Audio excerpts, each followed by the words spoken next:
Dear brothers and sisters in the Lord, ప్రభునందు ప్రియమైన సోదర సోదరులారా, today's verse for our meditation is taken from the book of Numbers, chapter 33, verse 53. ఈ దిన మన ధ్యానం కొరకై తీసుకున్నటువంటి వచనము సంఖ్యాకాండము 33వ అధ్యాయము 53వ వచనము. I have given you the land to possess it. దాన్ని స్వాధీనపరుచుకున్నట్లు ఆ దేశమును మీకు ఇచ్చితిని.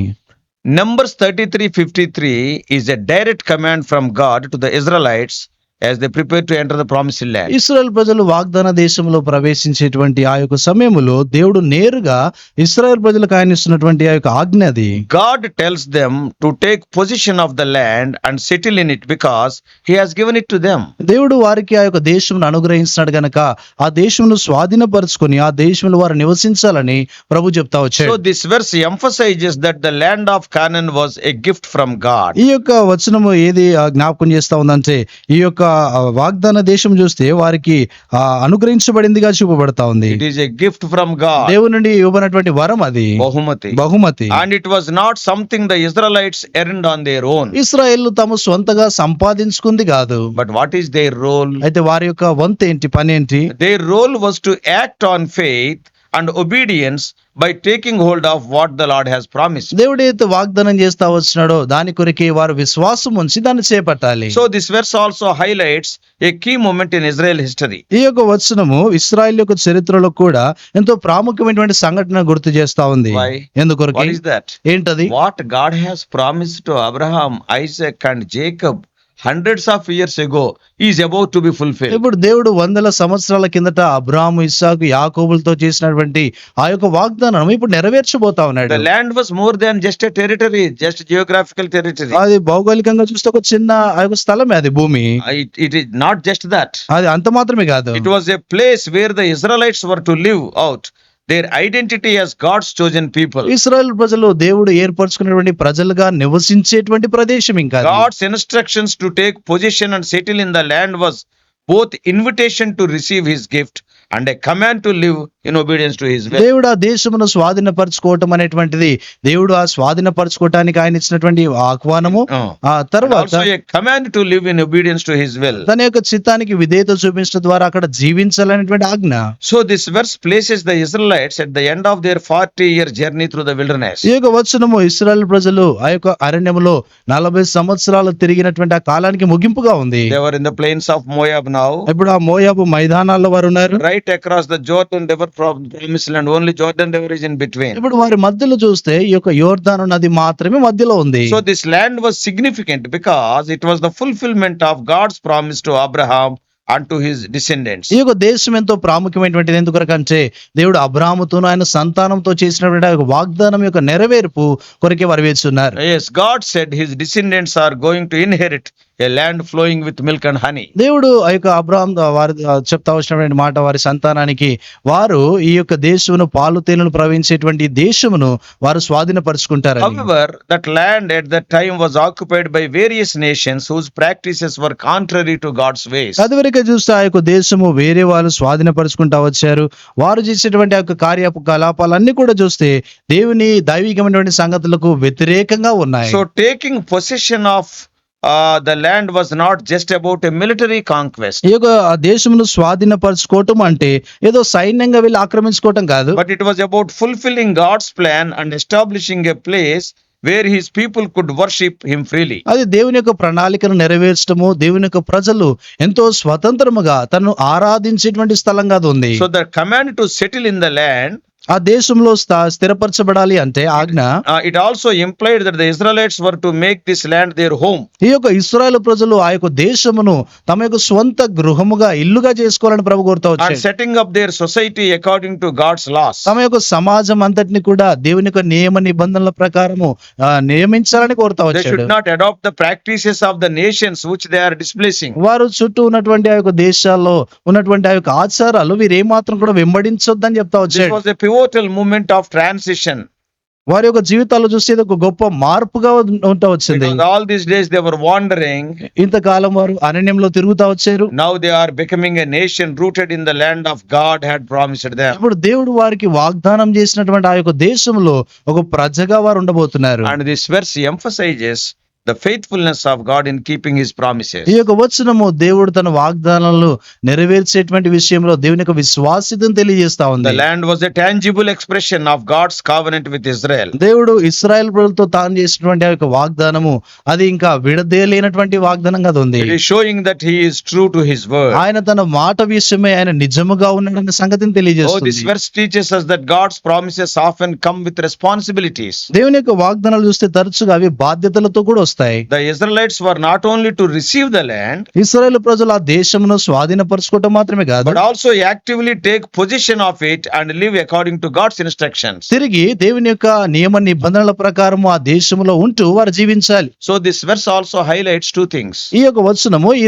రెండు ప్రాముఖ్యమైన సంగతులు చూపిస్తా One ఉంది. is God's sovereignty and the other is human responsibility. మొదటిది దేవుని యొక్క సార్వభౌమత్వము, రెండవదిగా మానవుని యొక్క బాధ్యత. Out of his sovereignty, God gave that land. దేవుడు తన యొక్క సార్వభౌమత్వాన్ని బట్టి ఆ దేశమును వారికి ఇచ్చాడు. And the human responsibility is Israelites had to take action to possess it. మానవ బాధ్యత ఏంటంటే ఇశ్రాయేలు ప్రజలు ఆ దేశమును వారు స్వాధీనపరచుకోవాలి. So this serves as a reminder that while God's blessings are freely given, దేవుని యొక్క ఆశీర్వాదాలు ఉచితముగా ఇవ్వబడినప్పుడు but we are called to respond in faith and obedience. మనము విశ్వాసముతోనూ తర్వాత విధేయతతో కూడా ఆయనకు మనం విధేయత It చూపించాలి. is not simply enough to merely to acknowledge God's promise. Oh Lord, you promised it like that, you promised it like that, like that. ఏదో దేవుడు దేవా నువ్వు నాకు వాగ్దానం చేసావు అని చెప్పటం మాత్రమే కాదు, But we must also be willing to step out in faith and take hold of them. మనం విశ్వాసంతో ముందడుగు వేసి వాటిని స్వాధీనపరచుకోవాలి. So this verse is positioned within a section of commands that detail what the Israelites must do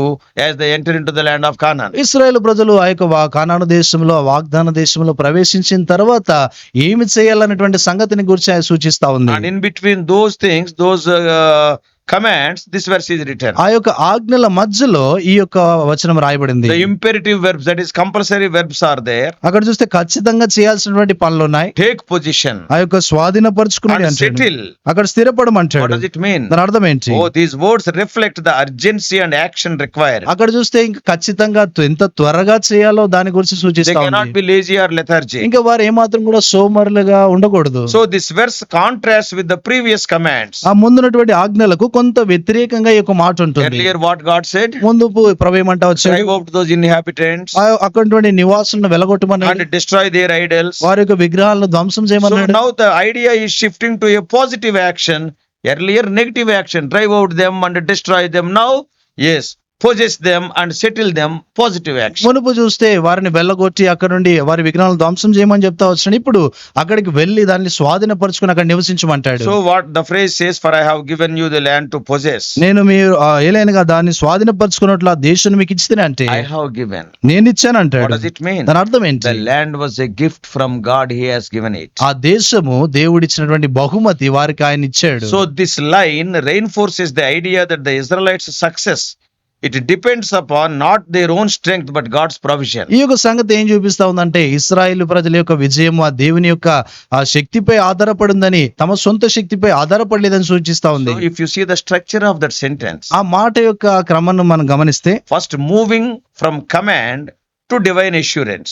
మొదటిగా చూస్తే ఆజ్ఞ నుండి ముందుకు సాగి దైవికమైనటువంటి నిశ్చయతలోనికి రావటము. It reminds the readers or even you and me that God's commands are always backed up by his promises and faithfulness. దేవుని యొక్క ఆజ్ఞలన్నీ కూడా చూస్తే ఆయన యొక్క వాగ్దానాలు తర్వాత ఆయన విశ్వాస్యతతో కూడా జత చేయబడి ఉన్నాయి. We are living in 21st century. మనము 21వ శతాబ్దంలో ఉన్నాం. This verse is given thousands of years ago. ఈ యొక్క వచనము వేల సంవత్సరాల కిందట How ఇవ్వబడింది. can we apply the truths of this verse for today's Christian? ఈ వచనం ఉన్నటువంటి సత్యాన్ని ఈ దినమైనటువంటి క్రైస్తవులంగా మనం ఎలాగ So అన్వయించుకోగలుగుతాం? this verse serves as a reminder of the importance of actively stepping into God's promises. ఈ యొక్క వచనము ఎంతో చురుకుగా దేవుని యొక్క వాగ్దానాలను చేపట్టి లేక ముందుకు సాగే విషయంలో మనకు జ్ఞాపకం చేస్తా Just ఉంది. as the Israelites were called to take possession of the land, ఏ రీతిగా అయితే ఇశ్రాయేలు ప్రజలు ఆ దేశమును స్వాధీనపరచుకోవాలో so believers are called to take hold of the spiritual blessings. విశ్వాసులు కూడా ఆ రీతిగానే ఆత్మీయమైనటువంటి ఆశీర్వాదాలు పొందటానికి ముందుకు రావాలి. And we have to possess the promises of God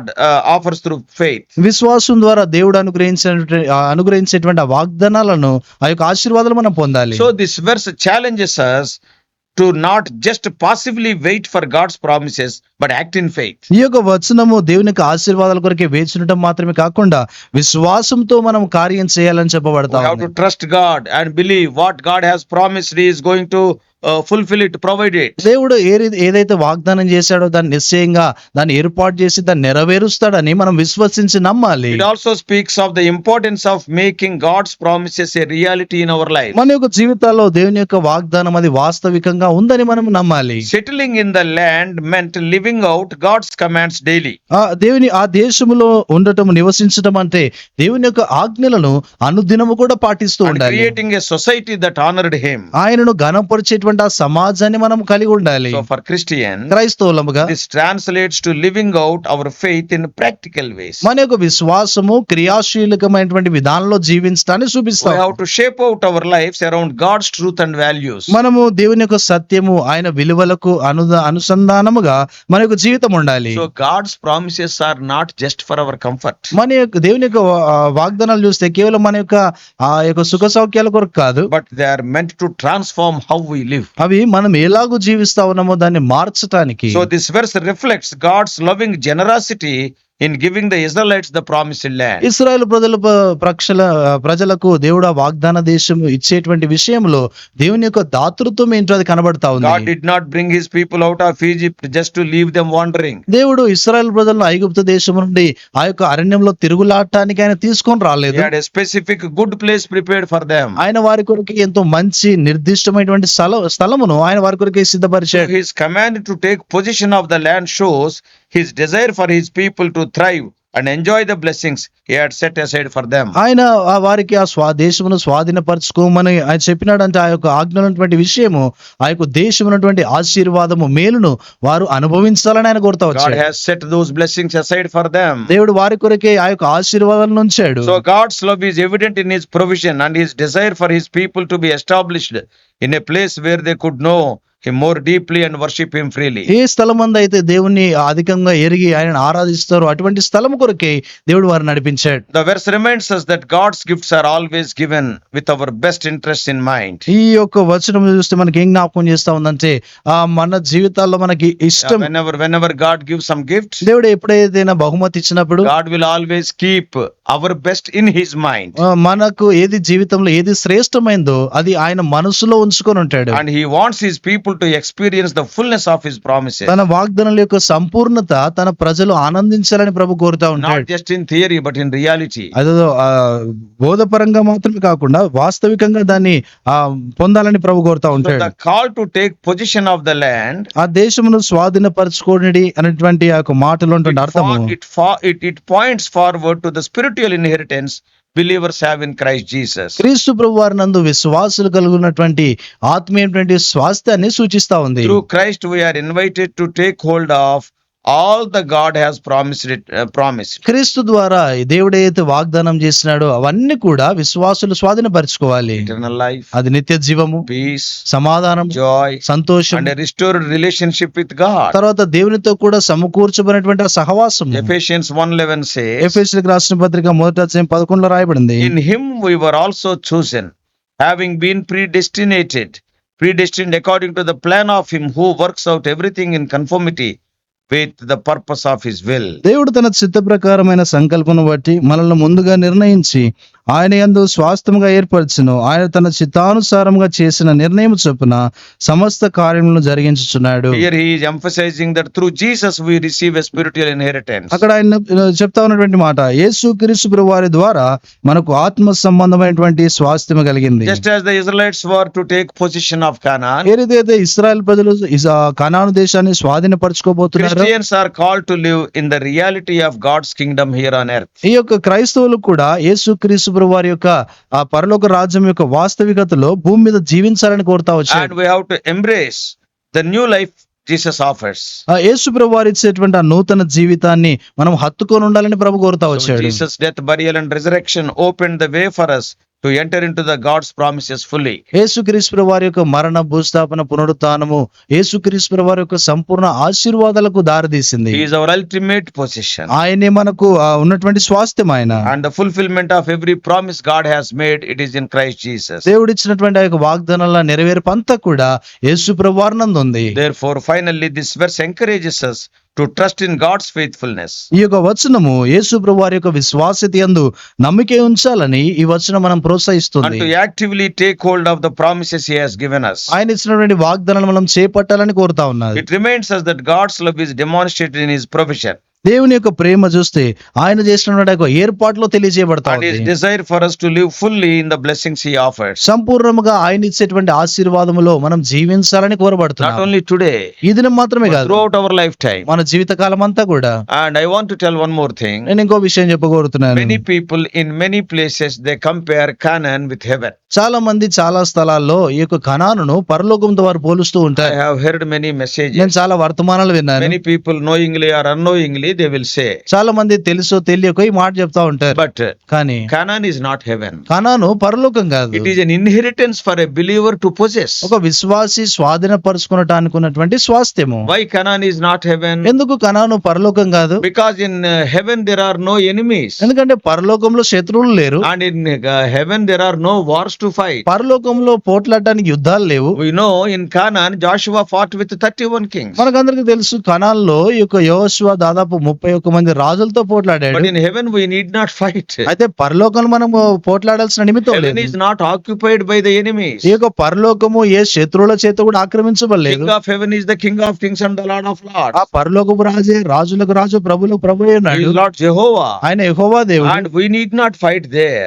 మనం అక్కడ పోట్లాడాల్సిన నిమిత్తం లేదు. Then the question is, what is Canaan? ఇప్పుడు ప్రశ్న ఏంటంటే కనాన్ అంటే ఏంటి? Yeah, it is the spiritual inheritance what a believer can enjoy even in this world. ఈ యొక్క లోకంలో కూడా ఒక విశ్వాసి ఆనందించేటువంటి ఆత్మ సంబంధమైన స్వాస్థ్యము. What is that? అదేంటది? Just now as I mentioned, నేను ఇదివరకే చెప్పినట్లుగా the eternal life, నిత్య జీవము, the joy.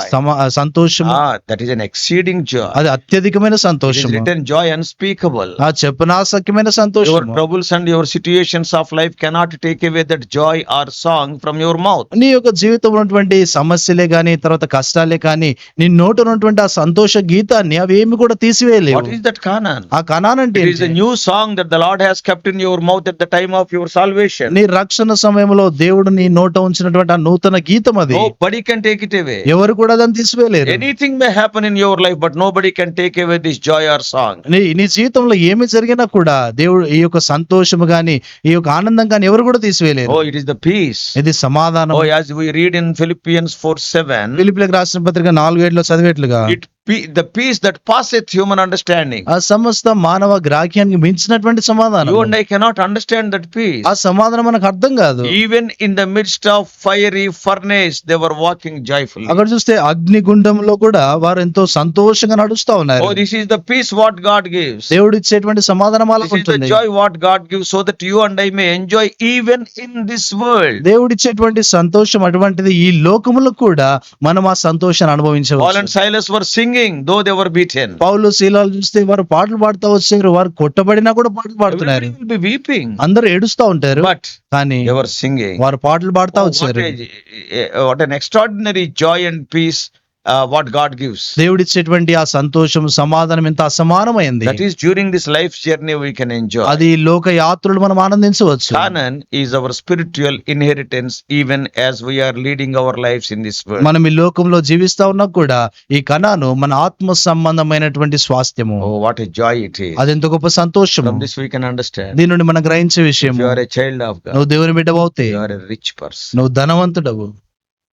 A worldly rich person may not be having joy and peace. లోక సంబంధమైనటువంటి ధనవంతునికి సంతోషం సమాధానం ఉండకపోవచ్చు. But what about you? అయితే నీ సంగతి ఏంటి? Oh, what a joy it is. అది ఎంత గొప్ప సంతోషము. David Livingstone said, David Livingstone గారు ఇలా చెప్పారు. quite often I quote this. తరచూ ఈ మాట చెప్తూ ఉంటాను.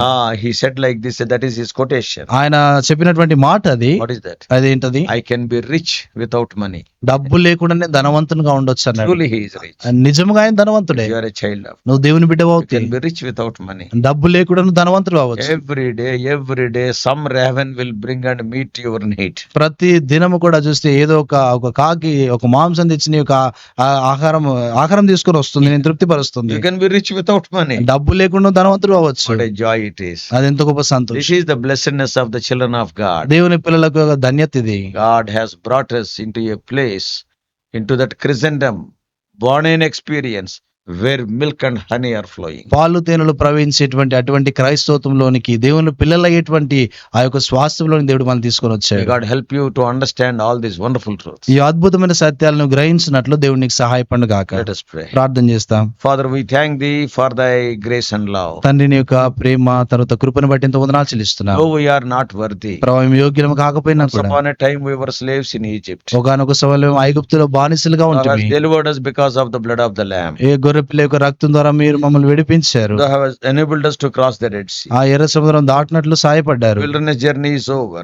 అరణ్య యాత్ర ముగించబడింది. O Lord, wonderful inheritance. ప్రభు అద్భుతమైనటువంటి స్వాస్థ్యం. In Christ we have the fullness of God. క్రీస్తునందు దేవుని యొక్క సంపూర్ణతను మేము పొందాము. O Lord, we can enjoy, O Lord, peace which is beyond human understanding. ప్రభు మానవ గ్రాహ్యానికి మించినటువంటి ఆ సమాధానాన్ని మా జీవితాల్లో మేము We can అనుభవించగలం. enjoy the joy unspeakable. చెప్పనాసక్యమైనటువంటి సంతోషాన్ని మేము అనుభవించగలం. Oh, what a love, eternal love. ఎటువంటి ప్రేమ, నిత్యమైనటువంటి ప్రేమ. Eternal life, not somewhere. We have already started that eternal life in our lives right from the day of salvation. ప్రభు మేము రక్షణ పొందిన నాటి నుండి నిత్య జీవాన్ని మా జీవితంలో మేము అనుభవిస్తూ ఉన్నాం. Death is not a hindrance, O Lord. ఒక మరణము అది ఆటంకము It కాదు. is only a transition from one stage to another stage. ఒక స్థలం నుండి ఇంకొక స్థలానికి అది మార్పు It is మాత్రమే. a promotion. అది పురోగతి. So what a joy we are having. ప్రభు ఇంతటి సంతోషాన్ని మేము కలిగి ఉన్నాం. Help our dear ones who are hearing. They also may enjoy this joy, having the right kind of understanding about Canaan. తండ్రి ఎవరైతే వింటా ఉన్నారో వారు కూడా కనాను గూర్చి సరైనటువంటి గ్రహింపు కలిగి ఇటువంటి సంతోషాన్ని వారు అనుభవించినట్లుగా చేయండి. Guide us throughout this day. ప్రభు ఈ దినమంతటి కొరకే మీరే మమ్మల్ని నడిపించండి. We do pray in the promise making and promise keeping name of our Lord and Savior Jesus Christ. వాగ్దానం ఇచ్చి నెరవేర్చి యేసుక్రీస్తు వారి యొక్క నామంలో ప్రార్థించి వేడుకుంటున్నాం మా తండ్రి. ఆమేన్. God bless you all.